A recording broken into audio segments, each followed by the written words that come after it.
Ladies and gentlemen, welcome to the Common Cast. I am here, joined by Edge of Space. Okay. Roman Reigns is not the champion anymore. And Gibby. Oh, is this when I talk? Sorry, long pauses. Anyway, as you can tell by the title, we are talking about the Royal Rumble. So let's get straight into it. Gibby, what are your thoughts? Well, my thoughts is that this is exactly how you should start off. This is how you kick off 2016. It was a great pay-per-view. Almost everything about it was pretty awesome. There were a few botches here and there, but besides that, everything couldn't have worked out better in my opinion. Edge of Space? AJ Styles. Fuck yes. I was very AJ excited. And I'm also going to say Sasha Banks, but I'm not going to say that for very long because I know that nobody wants to hear me talk about that. Well, let's take it back a couple steps and let's talk about the first hour of the pay-per-view with all the matches that were happening. Like Kevin Owens and Dean Ambrose. That was the first match of the night, Yes. correct? Yes. And that was almost match of the night. Yeah, that seems to be the general consensus from people about the show is that Owens and Ambrose is match of the night, but the Royal Rumble is on the same card, so it can't be match of the night. Yeah, exactly. But I thought that was a great match. Very good high spots. Gibby, what were your thoughts? I didn't like it as much as everyone else on the internet seems to like it, but I mean, by no means was it terrible. It's exactly how the Royal Rumble should have started off. That would be the match I'd put at number 1. And it was a good match. I do think Kevin Owens did really well in the match. I appreciate that Kevin Owens sold when he came back for the Royal Rumble. He looked like he was doing the stanky leg all the way down to the ring. Mm-hmm. And yeah, so both performers did a good job, but I do think that a lot of the spots they did were predictable. Yeah, it's kind of like when they set up the two tables and then they try to move away so we'd forget about it. It's like, no, somebody's going through those two tables. And then there was also some inconsistencies where sometimes they'd count and in other times they wouldn't. Like when they went into the timekeepers area, I think Owens was down, but they didn't really count. But then when he goes through the two tables, the ref is counting. So they need to better establish what the rules of a last man standing match are, because there were very inconsistent parts on the ref's part. Okay. Let's move on to the next match. I believe, was it the tag team? Yep, it was the tag team. It's a new day. Yes, it is. I gotta I say, in terms of like the room of people that were watching this pay-per-view, and that is myself, Gibby, and Irrelevant, this was the point in the pay-per-view when we were having the most fun. Yes, it was the best. We were clapping along. We were cheering at Francesca too. It was for me, this match was match of the night. Besides the Royal Rumble, as Edge pointed out earlier, the Royal Rumble was on the card, so that's automatically the best, especially in this case. But as far as more conventional matches go, this tag team match was match of the night. It had us going. At one point, we thought the Usos were going to win, and then Kofi Kingston got his foot under the rope. There was some good shenanigans by Xavier Woods on the sidelines. All of it was entertaining. He did tornado DDT off the turnbuckle. Like, no, not turnbuckle, the barricades. Yeah, that was Yeah. I didn't know Xavier Woods could wrestle. Yeah, I thought all he could do was play the trombone, but I think that's the most action we've seen out of him since he's been part of the New Day. Mm-hmm. But yeah. So I think that's conventional match of the night. All right, then moving on to the next match, the United States Championship match. Alberto Del almost Rio. killed himself in this match. I'm serious. We saw it, like, we were sitting there, we saw it, and from that point on, I'm like, all right, this is where the match needs to stop. Because thinking at the beginning, I'm like, okay, this is going to be pretty good. I saw Kalisto land right on his head, and I'm like, no. Like, give the go home signal. This man will die if you continue. Besides the fact that he didn't and was in no danger really whatsoever. After that happened, we he did start to established. botch his moves because he was probably concussed. He's not concussed. WWE would have said he was concussed by now. But so, I don't think, sure, in the moment there may have been some worries of injuries, but I think the United States match, besides the Divas match, was the weakest match on the card, but I mean, it was still a pretty good match. I think it could have done better with 2 or 3 more minutes, so there could be a little more selling involved. But in the end, I think the right person won the match with Kalisto. mm-hmm. And besides that, yeah, it was a pretty good pay-per-view match, but it wasn't by any means the best. And here's hoping that Kalisto doesn't lose the title in a week from now. Yeah, I mean, or tonight. Well, I guess we can just move right on to the Divas title match, which wasn't a bad match, actually. It did step up from what Divas matches have been in the past. Okay. I'm gonna re-say the same thing that I said to Irrelevant right as this match was starting. I told him, I'm getting this horrible, like, not really horrible, but it's a very palpable sense of deja vu. Like, Becky Lynch has been here before, and I know how this is gonna end. Because in NXT they had almost this exact same storyline, but instead of Charlotte, it was Sasha Banks, where Becky Lynch is this. She used to be her friend, and she was the lesser of, like, the 3 people who everybody loves, and now she's going to fight for the title, and she didn't win, and then go figure, history repeats itself, and Becky Lynch lost again. It felt, to me at least, it felt like a little bit of deja vu, and kind of in an awkward part where I don't really know what to do with Becky Lynch at this point. Because if you don't pull the trigger and put the belt on her, there's not really much else you can do with her. I found it very telling, and once again, my opinion, and this may be a hot take here, but Ric Flair was the most entertaining part of this Divas match. He's the kiss stealing, wheeling, dealing. His coat finally won a match for somebody. Like, years of doing the job to the elbows, and the coat finally wins a match, but like, he was the most entertaining part. The 60-plus-year-old male was the most entertaining part of this Divas match, in my opinion. Although, well, that was the most entertaining part. The most interesting part was after the match was over, because it seems like WWE is finally gonna listen to all the "We Want Sasha" chants and pull the trigger on Sasha Banks, which I think is good. It's good for 2 reasons. It means that there's another talented person fighting for the title, because after Becky Lynch, we thought that Sasha Banks was injured, so maybe they would put Paige in there again and just kind of repeat what happened before. Luckily, that's not the case. Charlotte has somebody to face, and now it seems like all the teams are thoroughly broken up, which is what they should have done a while ago. And just real quick, everyone knows my favorite women's wrestler is Becky Lynch. And I'm very nervous because when Sasha Banks comes out, I see one of 2 ways this going. I either see a match at Fastlane between Sasha Banks and Becky Lynch for the #1 contender against Charlotte at WrestleMania, which Sasha Banks would win, and then it would be Sasha Banks versus Charlotte. Or it's Sasha Banks versus Charlotte at Fastlane, and then a triple threat between Becky, Banks, and Charlotte at WrestleMania. Yeah, that was the consensus that we came to, is that it seems like there's going to be a triple threat. We initially were saying, oh, well, how are they going to get Sasha Banks and Becky Lynch to WrestleMania if Charlotte's the champion? And then I said, well, she doesn't need to be the champion.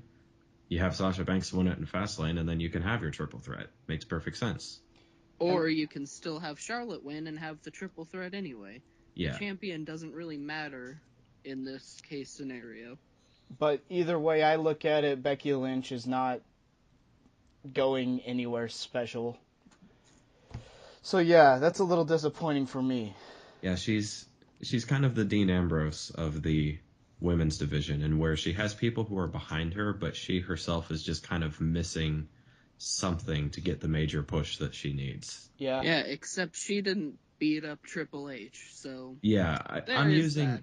Okay, I'm not talking about specific things that they've done. I'm taking like their position within their division as an example.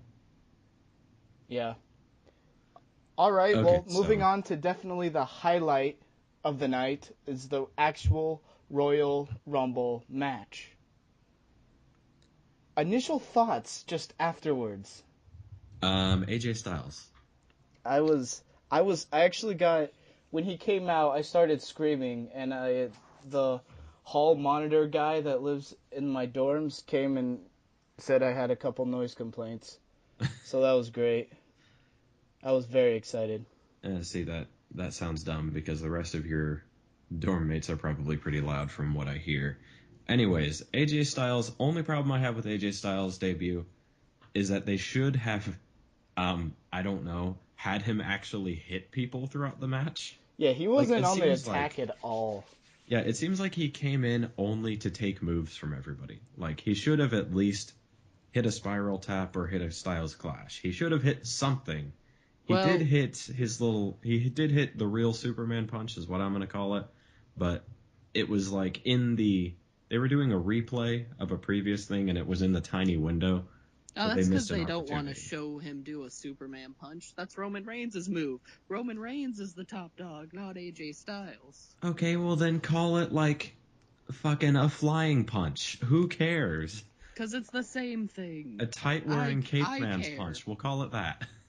If I had to say one thing is the biggest mistake that they made doing this match is how they used Roman Reigns. Because, again, the whole build-up is that even the marketing, and Gibby can attest to this, is that, or agree to it, whatever the word is, but the marketing around it being a one versus all match, that this is Roman Reigns against everybody, that almost made him like make it seem legitimate of him winning. Like the marketing was building it as we can get excited if he wins. Then they have him not be in the match for half of the time. And like I told both Edge and Irrelevant while we were watching this match, is that I was getting hyped for this match based off of all the promos they were showing. Like I was really starting, like I almost wanted Roman Reigns to win. Of the realistic scenarios, Roman Reigns was the least entertaining part, but like I was really going. I was like, all right, this is going to be awesome. Seeing Roman Reigns go down to be in the match the whole time, go down to the final two, and then whoever eliminates him as champion. Like, I was getting entertaining. I was getting hyped up. And then reality struck, and Vince McMahon didn't want to. He didn't want to risk Roman Reigns being in the match for the whole 30 entrance. And so because that's really what it is with the bad luck that's going around the locker room.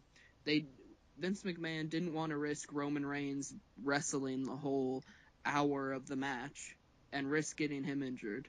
So they had to call an audible or do plan B and do the injury angle, which is a bad angle because it used to be a good angle, but now because of the educated audience, it just doesn't work. We don't believe Roman Reigns is really hurt, especially when he walks out of his own power. So that didn't make sense. Yeah. He's either so hurt he needs to get carted off, or if he's gonna walk to the back under his own power, he should be getting back in the ring. Like, I was certain that's what they were gonna do when I saw him walking. I was like, oh, nope, he's gonna turn around and go right back to the ring, but nope, he walks right back. He walks to the backstage, sits down, takes a drink, probably refreshed Twitter, and then went back out there to finish the match. Yeah, if somebody's going to tell me that Undertaker and Brock can walk away from their match at Hell in a Cell, but Roman Reigns can't take getting beat up by 3 people who he's beaten on multiple occasions, then you're on crack. And also, this isn't like Daniel Bryan being powerbombed through a table after a match and a half at this point against 3 different people, and then getting carted off. That's different. That is when it's like, oh, is he actually hurt? That's when we get it. But when it's just like, let's pull him out of the ring, powerbomb him through a table, no, we're not going to buy it because he hasn't been through enough to have us reasonably believe that he's hurt, which is why this spot is stupid. I totally agree with that, but other than that criticism, there were 2 other things I thought were that could have made this a little better. Well, just one that could have made it a little better was there was no Undertaker. It might seem a little weird to put him in, but I feel being his last Royal Rumble, I feel like he should have been there. He doesn't have to win, but I feel like he should have gone in there. Well, no one's explicitly said it's his last Royal Rumble. Well, so he could okay. be coming back for more Royal Rumbles. Fair enough. And then the second thing was just a confusing thing. Is Sami Zayn on the main roster or not? Okay, here's the thing about main roster debuts now. It's not like where it used to be where when you move up from developmental and you show up on the main roster, you're on the main roster for good. We live in a day and age where there are such things as multi-promotion contracts, meaning that they can be on both. That's totally fine. Oh, they're on this. It's owned by the same company. It's not a multi-promotion. Well, like multiple type deal where they can do the developmental and the main roster matches at the same time. Like that exists. And also there's the fact that this was in Florida, the home of NXT. So it's not like Sami Zayn had to quit what he was doing in NXT, like miss a TV taping just for the Rumble. No, he was able to just like drive down the road, show up for the Rumble, and then go back to the Performance Center. Like this isn't incredibly hard to understand. Although I will meet you halfway in the fact that he does have a number 1 contendership match this week, this coming Wednesday, which is the 27th, I believe. Yeah, Baron Corbin's winning that. You don't think Sami Zayn's going to win it? No. That's why I was bringing it up, because Sami Zayn's going to win it. I don't think so. You don't think so? No. You really think they're going to bring Sami Zayn back just to have him lose again? Well, I mean, I don't know where they're going with him, but that's how they built Sami Zayn. But potentially, I would think that they would do Kevin Owens, or I would like to see Kevin Owens, AJ Styles, and Sami Zayn in a match at WrestleMania, triple threat style. So they could pass the way. Like in that case, it doesn't really matter if Sami Zayn is champion in that aspect, but that's just the way I would see. That's the match I would like to see between the 3 of them. Well, here's something that I thought of, and I don't mean to cut you off too far, but one of the ways that I thought of selling the WrestleMania pre-show, because they have had title matches on it before, what if, and I have a massive what if here, what if Sami Zayn wins the NXT title, and then he has a match for it against Kevin Owens on the pre-show for WrestleMania? He doesn't have to lose the title. They just have the match on the pre-show. Because if somebody wants to tell me that they're defending the NXT Championship on the pre-show to WrestleMania, and those people are not going to tune into the pre-show, they are on crack. And I will continue to accuse you of being on crack.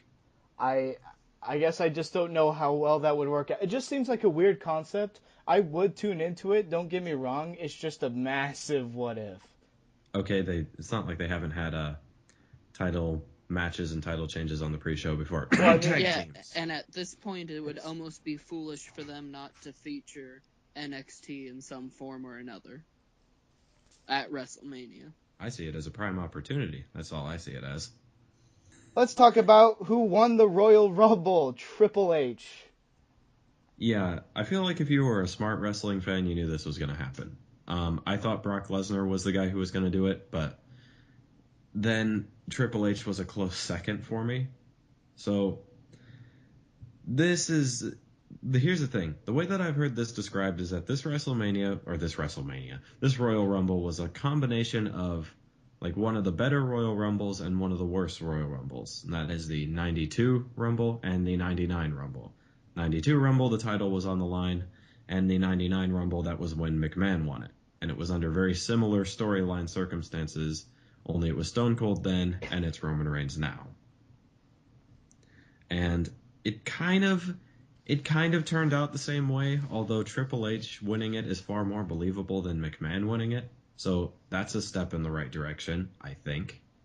It's definitely a step in the right direction. It's Triple freaking H.